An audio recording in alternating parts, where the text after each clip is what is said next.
A'udzu billahi minasyaitonir rajim. Bismillahirrahmanirrahim. Assalamualaikum warahmatullahi wabarakatuh.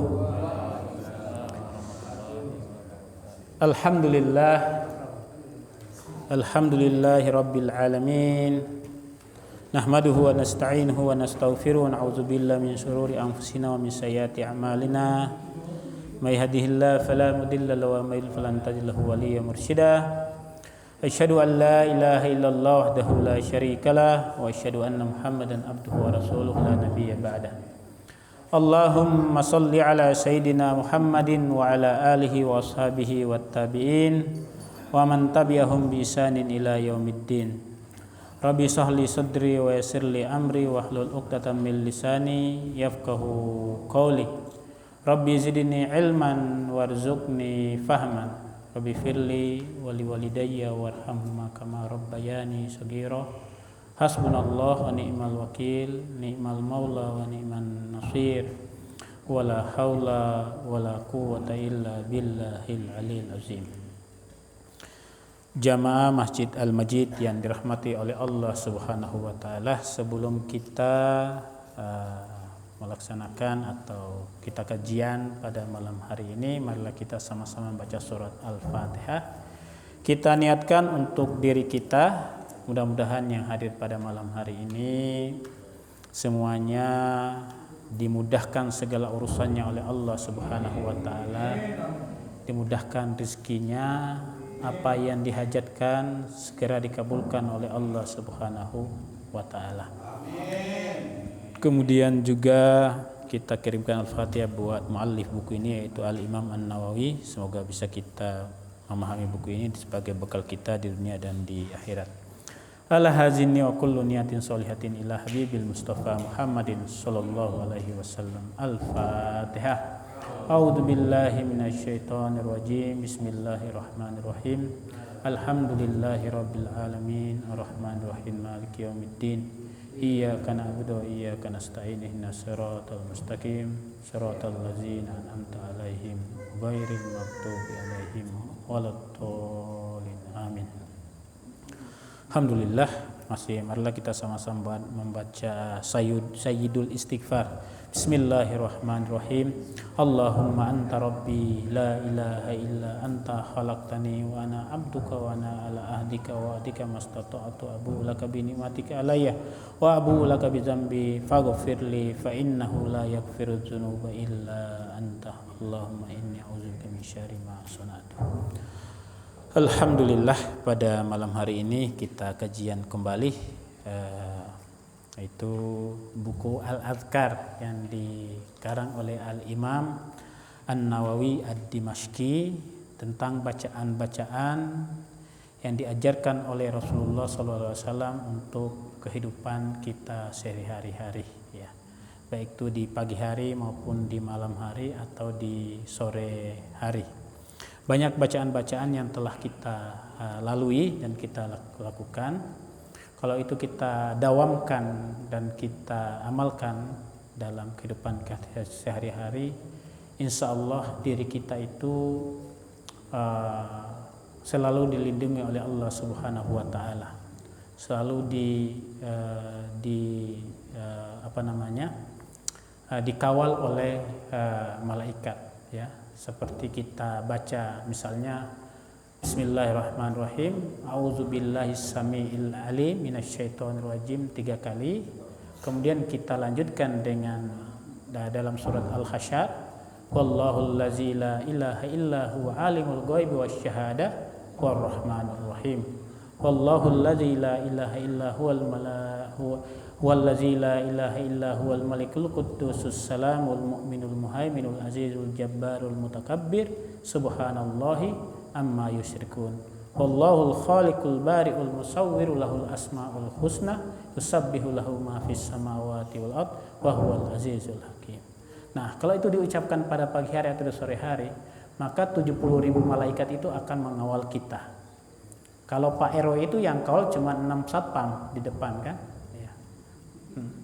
Pak RW dikawal 6 satpam di depan. Tapi kalau itu dibaca itu Pak RW, itu kala itu satpam, 60.000, 70.000 mengawal Pak RW kemana-mana, ya. Dan bukan hanya mereka mengawal begitu aja, tapi mereka mendoakan untuk keselamatan yang terbaik, ya. Kemudian apapun yang yang kita lakukan itu akan dijaga oleh malaikat. Itulah fungsinya doa-doa yang kita panjatkan. Kenapa kita harus membaca doa? Karena di dunia ini sebab-sebab itu bukan hanya yang bisa terlihat, tapi juga yang tidak bisa dilihat, ya. Semua di sekeliling kita ini punya telinga, punya mata, dan lain-lain semuanya. Karena setiap makhluknya yang diciptakan oleh Allah semuanya itu bertasbih sesuai dengan kapasitasnya masing-masing. Suara hujan, suara derasnya air, kicauan burung, suara-suara hewan, itu semua merupakan tasbih yang diucapkan oleh mereka untuk bertasbih kepada Sang Pencipta Allah Subhanahu wa Ta'ala. Begitu juga kita manusia selalu bertasbih kepada Allah. Bertasbih bukan hanya bahwa kita meminta kepada Allah, tapi kita mengakui kebesaran Allah Subhanahu wa Ta'ala dan nikmat-nikmat yang telah diberikan oleh Allah kepada kita semuanya. Allah tidak membalas kita harus bayar dengan uang, kita kasihkan beras dan lain-lain. Cukup kita beribadah dan kita bertasbih. Karena setiap hari ruas-ruas jari kita ini dimintai sedekah. Setiap hari itu, setiap tulu'us syams, matahari itu terbit, itu ruas-ruas jari kita ini semuanya dimintai sedekahnya. Dan sedekahnya apa? Itulah zikir-zikir yang kita ucapkan itu. Itulah sedekah anggota-anggota badan kita ini, ya. Nah, sekarang kita masuk dalam bab ma yuqalu fi sabihati al-jum'ah. Apa yang kita baca di pagi hari Jumat, ya. Semua orang itu senang dengan kedatangan hari Jumat. Bukan hanya manusia, tapi semua hewan-hewan itu senang dengan kedatangan hari Jumat. Bahkan ada beberapa ulama mereka untuk menyambut hari Jumat itu, hari Kamisnya itu mereka tidak kemana-mana karena saking mereka untuk menyambut hari Jumat. Kalau beberapa tempat, ya, atau sekolah-sekolah yang Islam di pesantren itu liburnya itu hari Jumat, ya. Kalau kemarin saya pernah pergi ke ke Iran, kurang lebih 1 tahun, liburnya itu hari Jumat, dan hari Sabtu hari Kamis itu mereka kerjanya setengah hari, ya. Hari Kamis setengah hari itu untuk mereka menghadapi untuk hari Jumat. Betapa agungnya hari Jumat itu. Hari yang mulia adalah hari Jumat. Waktu yang mulia adalah waktu Arafah. Kemudian bulan yang mulia adalah bulan Ramadan, bulan puasa. Malam yang paling mulia adalah malam Lailatul Qadar. Nah, hari Jumat itulah hari yang segala aktivitas kita itu berkah, ya. Jumu'ah mubarakah, ya. Mudah-mudahan kita dapat keberkahan di hari Jumat. Nah, itu kita ada bacaan-bacaan atau kita dianjurkan untuk banyak berzikir dan berbuat baik pada hari Jumat. Misalkan ada orang sekarang itu sudah viral atau menjamur, ya, nasjum, ya, nasi Jumat, ya. Itu atau kita bersedekah di hari Jumat. Tapi kalau kita bersedekah bukan hanya di hari Jumat, tapi yang utama mungkin di hari Jumat itu, ya. Apalagi mengasih makan, membantu orang, meringankan beban orang lain, ya. Ilam anna kullama yuqalu fi ghairi yaumil jum'ati yuqalu fihi wa yuzadu istihbab kasratu dzikri fihi ala ghairihi yuzdadu kasratu sholati ala Rasulillah sallallahu alaihi wasallam. Ketahuilah bahwasanya apa yang kita ucapkan di hari-hari yang lain, Senin, Selasa, Rabu, Kamis, Sabtu, dan Minggu, itu juga kita ucapkan pada hari Jumat. Tapi kita dianjurkan untuk kita memperbanyak zikir dan memperbanyak sholawat di hari Jumat. Karena sholawat itu lebih utama, ada beberapa ulama, beberapa hadis itu untuk memperbanyak salawat di hari Jumat. Kasratus sholat atau salawat fi yaumil Jum'at min tulu'il fajr ila ghurubis syams. Sejak terbitnya fajar, bukan matahari, terbitnya fajar sampai terbenamnya matahari. Ya, itu saking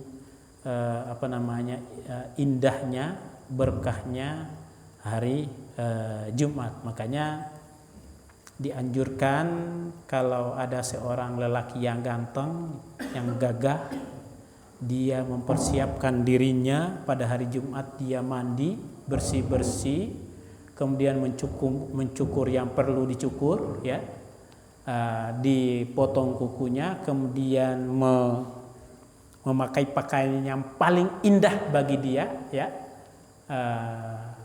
Itu di hari Jumat itu, kemudian dia datang lebih awal dan dia saf pertama, insya Allah, dan kemudian berdoa kepada Allah dan mendengarkan khutbah dan sholat Jumat secara khusyuk, insya Allah orang itu dosa-dosanya diampuni oleh Allah Subhanahu wa Ta'ala dan dia masuk surga, insya Allah, ya. Nah, makanya, tapi kalau kita di sini kalau datang ke masjid misalkan jam 10, ya, atau setengah 11, orang mau kemana, ya, ke ini katanya kepagian datang ke masjid, ya. Padahal itu lebih bagus, ya. Ya, jadi kita dianjurkan untuk kita bersolawat kepada Nabi, ya. Karena apa? Ya kan, dalam Al-Qur'an, ya, Allah berfirman, Bismillahirrahmanirrahim, Innallah wa malaikatahu yusholluna 'alan nabi ya ayyuhallazina amanu shallu 'alaihi wa sallimu taslima. Nah, itu Allah Subhanahu wa Ta'ala bersolawat atas Nabi, mendoakan Rasulullah SAW. Malaikatnya juga seperti itu. Dan kita sebagai orang-orang yang beriman, kita wajib bersolawat kepada Nabi, ya. Karena sekali kita bersolawat maka diijabah atau kita didoakan oleh Allah Subhanahu wa Ta'ala 10 kali. Ya, 10 kali. Kata Rasulullah SAW, barang siapa mendengar namaku disebut dan dia tidak menjawab dengan sholawat, maka orang itu sebahil-bahilnya orang, ya. Nah, makanya kita bersolawat itu sebagai bentuk sedekah kita kepada Rasulullah Shallallahu Alaihi Wasallam. Karena sholawat itu bukan hanya untuk Nabi, tapi balik efeknya itu kepada kita, ya. Nah, karena Rasulullah Shallallahu Alaihi Wasallam, setiap kita bersolawat itu Rasulullah Shallallahu Alaihi Wasallam membalas salawat kita itu. Dan solawat yang kita ucapkan itu seperti yang diajarkan oleh Rasulullah Sallallahu Alaihi Wasallam, itu solawat Ibrahimiyah yang kita baca dalam bacaan sholat tahiyat akhir, ya. Itu yang apakah solawat yang lain tidak bisa? Kita bersolawat nariyah, solawat tibil qulub, solawat yang lain itu bisa. Maksudnya salawat itulah salawat yang dibaca oleh ulama-ulama kita dan mereka sudah merasakan efeknya untuk diri mereka dan mereka menyebarkan kepada yang lainnya karena mereka sudah ada efeknya, sudah bermanfaat pada diri mereka. Yang dimaksud dengan salawat itulah yang penting di dalamnya ada kata Rasulullah, kata Muhammad sallallahu alaihi nabi, itu sigo bi ayyi sigotin kana, dengan sigo apa saja, ya, ininya sigo sholawat itu. Nah, itu keutamaan sholawat di hari Jumat, memperbanyak sholawat. Kemudian hadis yang kedua, waraina fi kitab Ibnu Sunni an Anasin radhiyallahu anin Nabi sallallahu alaihi wasallam qala man qala sabihata yaumil jumu'ati qabla salatil ghada astaghfirullahal azim alladzi la ilaha illa huwal hayyul qayyum wa atubu ilaihi thalatha marrat ghafarallahu dzunubahu walau kanat misla zabadil bahar. Barang siapa pada pagi hari dia mengucapkan astagfirullah, maksudnya itu pada subuh di hari Jumat sebelum sholat subuh. Jadi 2 rakaat sebelum sholat subuh di hari Jumat. Misalkan nih besok hari Jumat, kemudian subuh hari Jumat itu kita sholat 2 rakaat sebelum sholat subuh.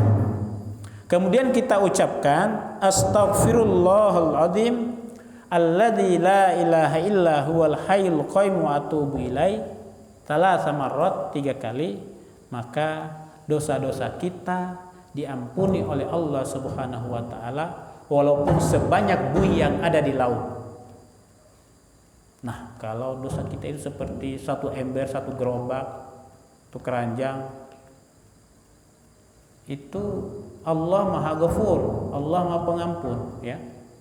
Asalkan dengan niat kita sungguh-sungguh mengucapkannya dan kita tidak mau mengulanginya, dan kita setiap kesalahan itu seperti disampaikan Ustaz Sofwan tadi subuh itu, setelah kita misalnya berbuat maksiat, berbuat jahat atau berbuat zalim, segera kita meminta ampun kepada Allah Subhanahu wa taala, wa'at bi isayyatal hasanah, dan kemudian diikuti dengan perbuatan-perbuatan yang baik. Ada penyesalan dalam diri, an-nadama, penyesalan dalam diri. Tapi kalau cerita-cerita atau nanti dululah, nanti besok, datang hari Jumat, ya. Ya, pernah saya sampaikan kan cerita singkat, ya. Kata seorang itu, besok saya mau tobat, ya. Kemudian dia tidur. Sebelum subuh dia sudah meninggal. Selesai ceritanya. Dia tidak sempat bertobat. Itulah cerita singkat. Jadi bertobat kapan? Sejak saat ini kita ingat. Ya. Kalau nanti besok atau lusa atau nanti bulan puasa baru saya bertobat. Nah, itu kita sudah siapa kita? Seakan-akan kita sudah bisa menjamin hidup kita atau umur kita. Saya akan saja pemilik nyawa itulah diri kita sendiri.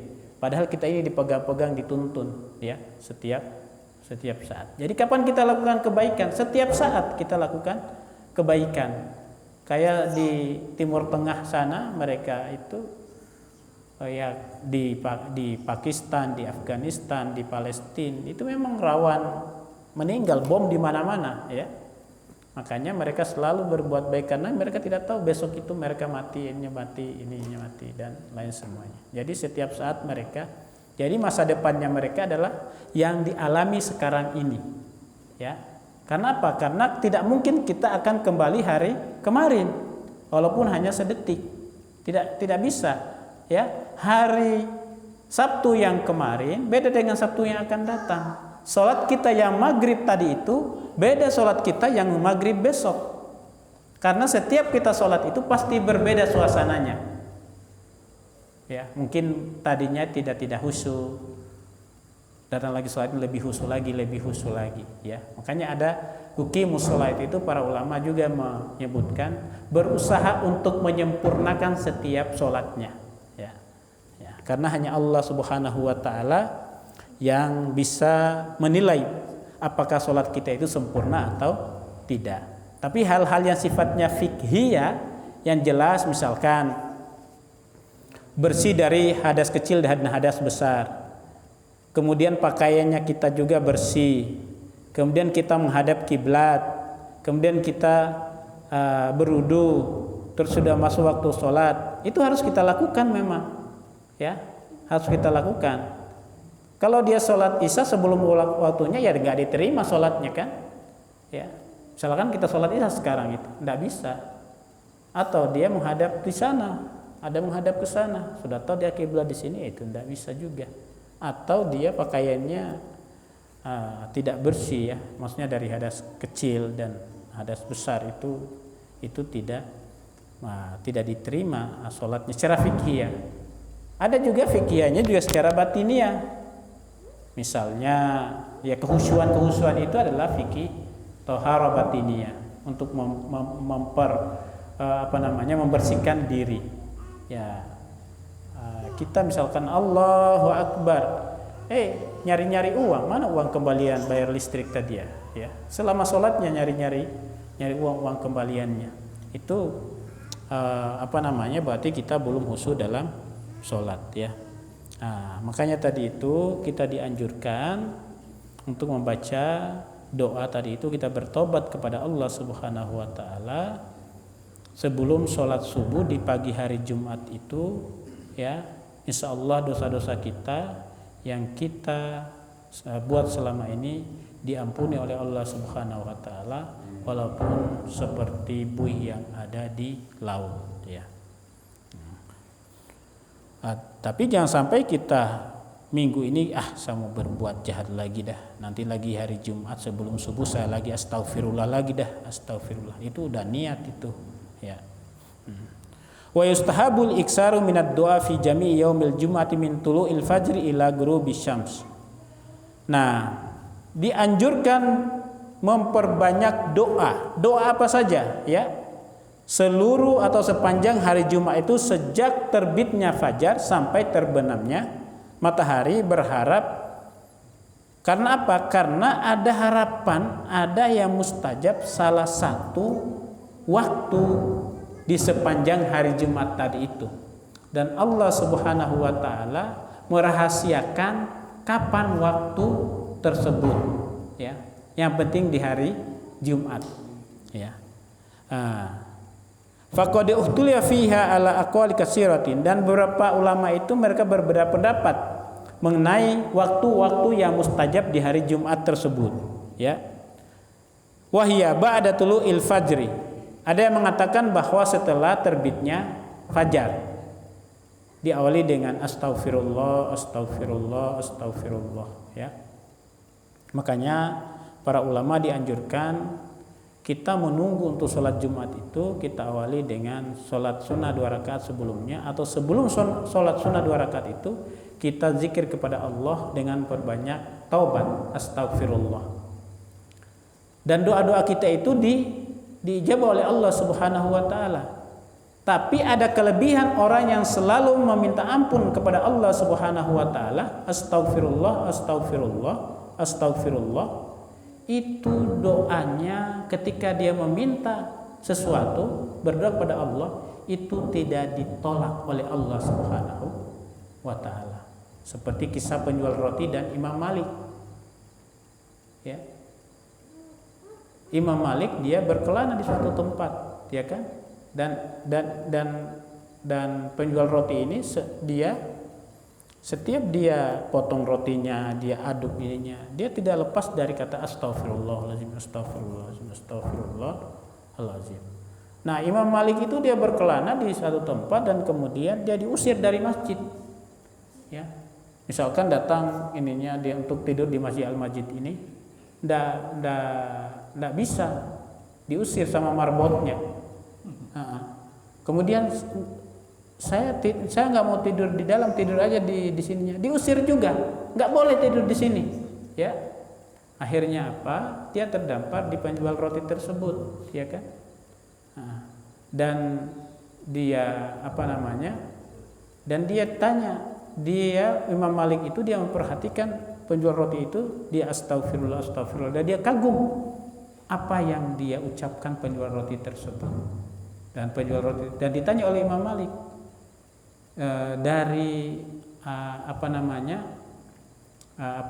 apa yang kau inginkan dari setelah kamu beristighfar ini? Apa kata penjual roti? Saya ingin sekali saya ketemu dengan Imam Malik, dan sampai sekarang saya belum ketemu. Dan kata Imam Malik, ini rupanya katanya doa penjual roti ini katanya menyebabkan saya diusir oleh marbot. tidak boleh tidur di sini, ya, tidur di masjid, ya. Doanya penjual roti tadi itu yang menyebabkan Imam Malik itu berkelana dari Madinah sampai ke ke tempat itu. Ya, itulah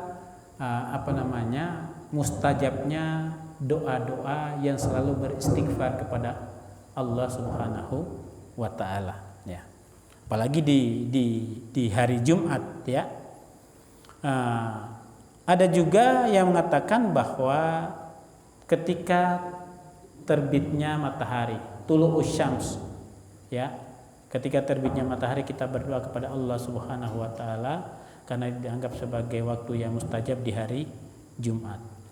Ada juga mengatakan ba'da tulu'is syams, setelah terbitnya matahari. Berarti setelah terbitnya matahari itu setelah sholat isyraq, ya. Nah, sebelum terbitnya matahari itu yang masih malu-malu panahnya itu sinar matahari itulah waktu isyraq, ya. Kemudian wa ba'da zawal, ya, atau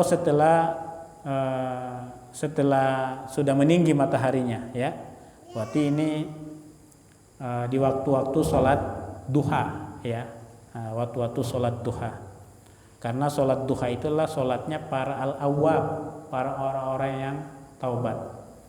Artinya kita itu untuk memancing rizki, banyak kita membuat pintu-pintu rizki, pintu-pintu rahmat.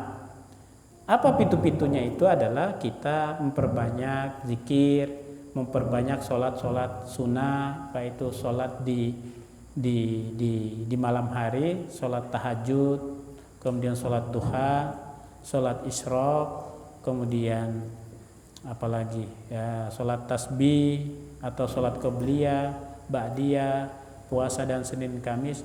Kalau tidak mampu untuk menjalankan semua ini, lakukan mana yang ringan untuk kita yang bisa kita kira-kira, karena kita bukan nabi untuk melakukan semua itu, ya. Karena sholat tahajud itu berat, ya, harus bangun di malam hari, apalagi puasa di Senin Kamis. Ada juga yang mengatakan bahwa waktu yang waktu yang mustajab di hari Jumat adalah setelah sholat asar, ya, setelah sholat asar di hari Jumat, ya. Yang jelas bahwa hari Jumat itu semuanya penuh dengan keberkahan, ya. Jangan sampai kita di hari Jumat itu malah kita bertengkar, malah kita ghibah, malah kita suudzon, malah kita melakukan maksiat, malah melakukan kejahatan, ya. Kita harus banyak berdoa kepada Allah Subhanahu wa taala. Nah, ini dikatakan wakila ghairu dzalika wa sahih bal as-shawabul ladzi la yajuzu ghairuhu ma sabata fi sahih Muslim an Abi Musa al-Asy'ari an Rasulillah sallallahu alaihi wasallam annaha ma baina julusil imam alal mimbar ila ayusallima minas shalah. Dan yang ini juga itu dikatakan di sini itu yang mustajab itu antara khutbah satu dengan khutbah yang kedua, di saat duduk khotib, ya. Nah, itu kita, makanya saya kalau khutbah Jumat itu untuk duduk di antara dua khutbah itu saya agak panjangkan dikit itu. Kenapa? Karena membiarkan jamaah dan lain itu untuk kita berdoa kepada Allah Subhanahu wa taala, dan kita itu sebagai waktu yang mustajab, ya. Jangan di antara dua khutbah kita ngantuk-ngantuk kayak gini kan, ya, nggak dapat kita rahmat dari Allah Subhanahu wa taala, ya. Itulah fadilah-fadilah di hari Jumat, ya, dan bisa kita amalkan dan bisa kita manfaatkan, karena juga antara Jumat yang satu dengan Jumat yang lainnya itu adalah sebagai penebus dosa-dosa kita. Begitu juga antara sholat yang satu dengan sholat yang lain itu juga penebus dosa-dosa kita. Dan saat kita sujud, setiap sholat kita itu berguguran dosa-dosa kita. Makanya dalam inna sholata tanha anil fasya wal munkar. Sesungguhnya sholat itulah mencegah dari perbuatan keji dan perbuatan yang munkar. Kenapa kita sudah sholat masih kita berbuat jahat, masih kita menipu orang, masih kita menjolimi diri sendiri dan orang lain? Berarti sholat kita itu masih sholat secara materi, secara anggota badan, secara zohiriyah. Kan antara sholatnya Pak Jalal dengan sholatnya Pak Widodo kan sama secara gerakan. Nah, Allahu Akbar, Pak Widodo juga sama. Gak misalkan Pak Widodo Allahu Akbar, gak bisa seperti itu Pak. Sama semuanya gerakannya. Yang membedakan Pak Jalal dengan Pak RW adalah kekhusyuannya, isi hatinya. Itulah yang tidak terlihat, yang tersirat, yang yang dicatat atau yang dihisab atau yang dinilai oleh Allah Subhanahu wa taala, ya. Karena sholat kita semuanya, mau imam mau makmum, semuanya sama secara materi, secara zohiriyah. Nah, itulah mudah-mudahan kita semuanya kita perhatikan antara materi yang terlihat oleh mata dan yang tidak terlihat oleh mata. Karena dalam beragama itu jangan hanya beragama secara kulitnya saja, tapi kita beragama, kita melihat dari sisi-sisi rohaninya, sisi-sisi batinianya. Seperti kita lihat buah kedondong itu kan luarnya halus banget kan, di dalamnya kita gigit, waduh ada duri-durinya. Kita lihat sirsak dan durian, kalau orang belum melihat isinya, aduh banyak sekali durinya, saya nggak mau ngambil itunya. Ternyata di dalamnya bagus isinya. Mudah-mudahan kita semuanya bisa menjalankan perintah Allah Subhanahu wa taala dan menjalankan agama baik dari sisi materinya, zahirnya maupun dari sisi batinnya. Subhanakallah bihamdik, nasyhadu an la ilaha illa anta, nastaghfiruka wa natubu ilaik. Wassalamualaikum warahmatullahi wabarakatuh.